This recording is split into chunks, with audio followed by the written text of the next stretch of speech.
तो हेलो मित्रों, नमस्ते। तो मित्रों, कैसे हो आप लोग? आप बढ़िया होंगे। तो जो आज की रिएक्शन वीडियो होने वाली है वो होने वाली है हमारी नीरज भवाना पे, जो है दिल्ली के मोस्ट वांटेड हैं। तो हम उन पे पहली रिएक्शन वीडियो बनाने वाले हैं। जो मेरा है ये पहली रिएक्शन वीडियो होगी। तो हम जो है स्टार्ट करते हैं रिएक्शन वीडियो।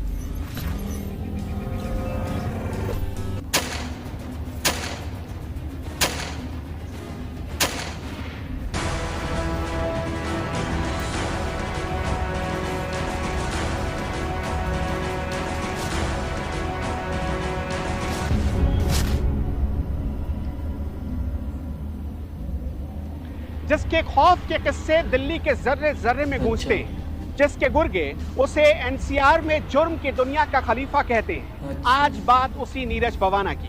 आज हम नीरज भवाना के क्राइम कुंडले का पूरा कच्चा चिट्ठा खोल कर रख देंगे। साथ ही आपको ये भी बताएंगे कि 16 साल पहले नीरज भवाना ने कैसे क्राइम किए भी 16 साल की उम्र में। और आपको ये भी बताएंगे कि जुर्म की दुनिया का मास्टर डिग्री उसे कहां से मिला।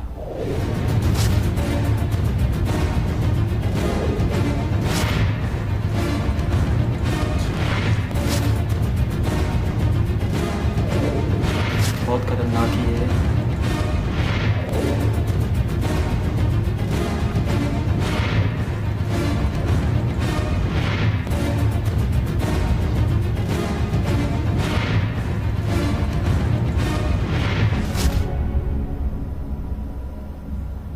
दिल्ली में एक जिला है नॉर्थ वेस्ट दिल्ली। उसी नॉर्थ वेस्ट दिल्ली में एक शहर है जिसका नाम है बवाना। बवाना का है बवाना। उसी बवाना में 5 अगस्त 1988 को एक शख्स का जन्म हुआ जिसने 16 साल की उम्र में किताबों को छोड़कर बंदूकें थाम ली और अपने जुर्म की दुनिया का साम्राज्य कायम करने लगा।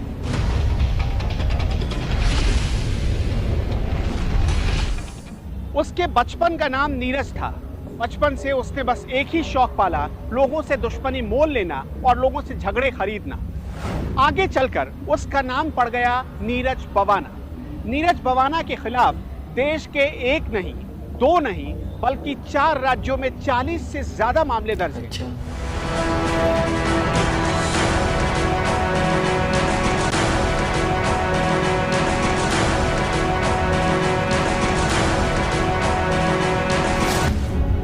नीरज के पिता चाहते थे कि वो बड़ा होकर एक अच्छा बिजनेस करे, लेकिन नीरज ने अपराध के बिजनेस की जैसे बचपन से ही ठान ली थी। पहले लोगों से झगड़ा करना, झगड़ा खरीदना, दुश्मनी मोल लेना और फिर घर आकर पिता की मार खाना, ये जैसे उसके रोज की आदत हो गई थी।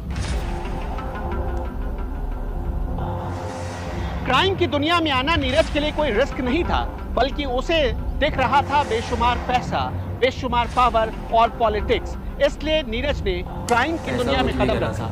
नीरज के पिता का नाम है प्रेम सिंह। प्रेम सिंह दिल्ली ट्रांसपोर्ट कॉरपोरेशन में एक बस कंडक्टर की नौकरी किया करते थे। वो चाहते थे कि नीरज अच्छा आदमी बने, लेकिन नीरज अच्छा आदमी तो नहीं बन पाया। नीरज एक जाट फैमिली से था और इसलिए जाटों ने क्राइम की दुनिया में उसका भरपूर समर्थन भी किया।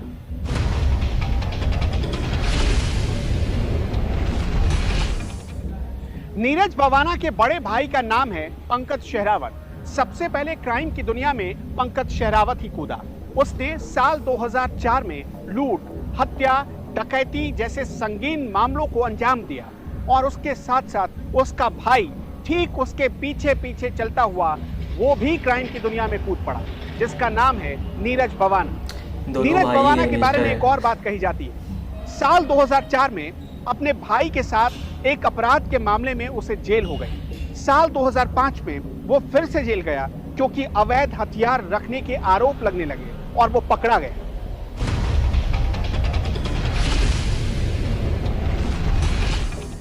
दो 2005 में नीरज भवाना तिहाड़ जेल गया और यही उसकी जिंदगी का टर्निंग पॉइंट साबित हुआ। तिहाड़ जेल से ही उसने अपराध की दुनिया में सिक्का जमाने की शुरुआत की। तिहाड़ जेल में ही नीरज भवाना की मुलाकात हुई फजल उर रहमान से। फजल उर रहमान के ऊपर आरोप था कि वो अंडरवर्ल्ड डॉन दाऊद इब्राहिम का आदमी है और इसी तिहाड़ जेल में फजल उर रहमान ने नीरज भवाना को इस बात की ट्रेनिंग दी कि अपराध की दुनिया में अपनी हुकूमत का विस्तार कैसे करना है। नीरज बवाना फजलुर रहमान को अपनी जुर्म की दुनिया का गुरु मान चुका था। बदले में फजलुर रहमान ने नीरज बवाना को इस बात का भरोसा दिया था कि मैं तुमको क्राइम की दुनिया में एक्सटॉर्शन किंग बना दूंगा।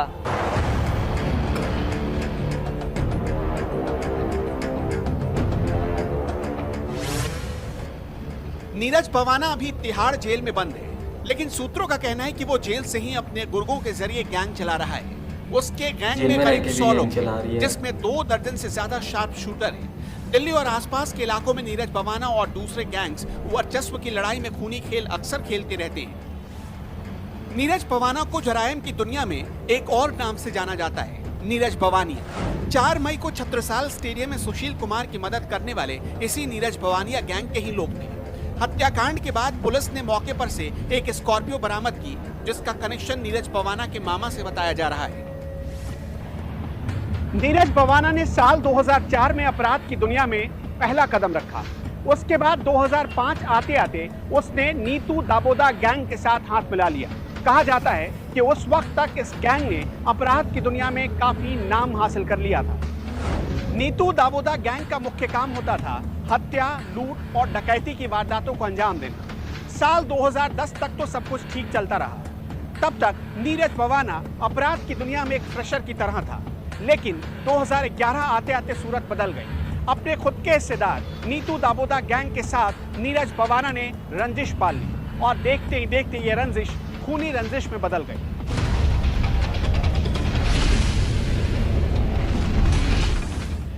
जैसे ही नीतू दाबोदा गैंग और नीरज बवाना के बीच रंजिश की शुरुआत हुई, वैसे ही नीरज बवाना ने दाबोदा गैंग के लोगों को चुन चुन कर मारना शुरू कर दिया और देखते ही देखते पूरे गैंग का उसने सफाया कर डाला। इसी बीच नीतू दाबोदा पुलिस के साथ एनकाउंटर में ढेर कर दिया गया, यानी नीरज बवाना के रास्ते का पत्थर खुद ब खुद हट चुका था। नीतू दाबोदा गैंग का प्रमुख था सुरेंद्र।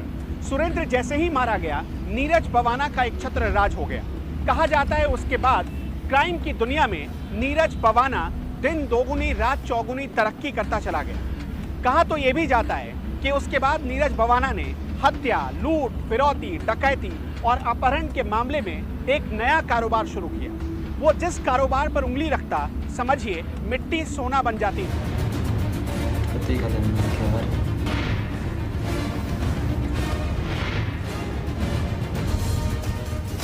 साल 2014 महीना अप्रैल का था। रोहिणी कोर्ट कैंपस में ही नीरज ने प्रदीप गोला की पेशी के दौरान हत्या का प्लान बनाया।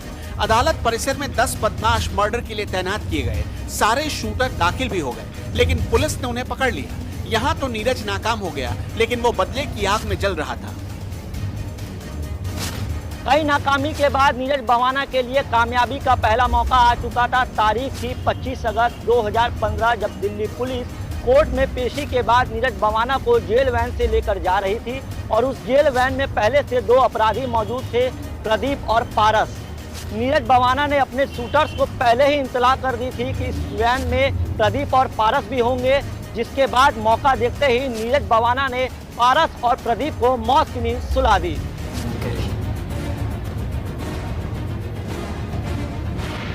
नीरज बवाना के लिए दूसरा मौका अप्रैल 2017 में आया, जब रोहिणी जेल के बाहर दाबोदा के खास राजेश धुरमुट को भी नीरज बवाना ने मरवा दिया। आप इस बात का अंदाजा लगाइए कि अप्रैल 2017 में जो रोहिणी जेल के बाद घटना हुई, उसमें किस तरीके से नीरज बवाना के शूटर्स काम कर रहे थे, क्योंकि नीरज बवाना 2015 से ही जेल के अंदर बंद था, लेकिन उसके शूटर्स लगातार बाहर जो है अपराध की दुनिया में नीरज बवाना का नाम फैला रहे थे और नीरज बवाना एक के बाद एक अपने जो भी दुश्मन थे उनको रास्ते से हटाता गया।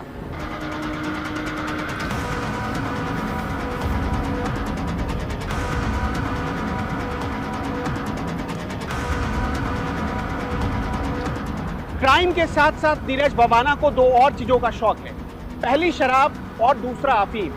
नीरज बवाना ने अपने दाहिने हाथ पर राधा स्वामी नाम का एक टैटू भी कुदवा रखा है। नीरज बवाना कभी भी वेजिटेरियन खाना पसंद नहीं करता और ये सारी सुविधाएं उसे जेल के अंदर मिल जाती हैं, मतलब अफीम, शराब और नॉन वेजिटेरियन खाना।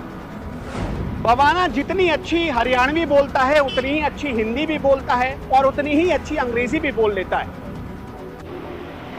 साल 2015 में नीरज भवाना का बड़ा भाई और उसकी मां दोनों इंदिरा गांधी एयरपोर्ट पर अवैध हथियारों और कारतूस के साथ पकड़े गए। इन अवैध हथियारों और कारतूस को कोलकाता ले जाने की कोशिश कर रहे थे। साल 2019 में नीरज भवाना ने अपनी चचेरी बहन और उसके बॉयफ्रेंड अमित की हत्या करवाने की कोशिश की।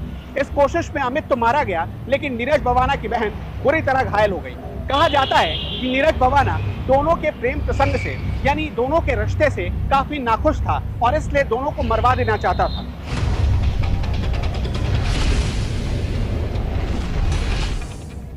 नीरज भवाना देश के सबसे सुरक्षित माने जाने वाले जेल तिहाड़ में बैठा हुआ है। कहा जाता है कि वो तिहाड़ से ही अपने साम्राज्य को ऑपरेट कर रहा है।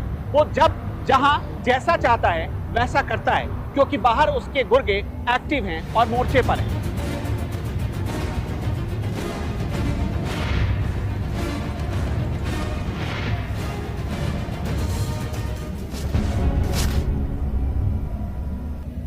बस इतना ही था इस वीडियो में। मिलते हैं आपको दूसरे रिएक्शन वीडियो में। वो रिएक्शन वीडियो होगी लॉरेंस बिश्नोई। उसको तो बच्चा जानता है, जिसने सिद्धू मूसेवाले की हत्याकांड में जिसका हाथ था।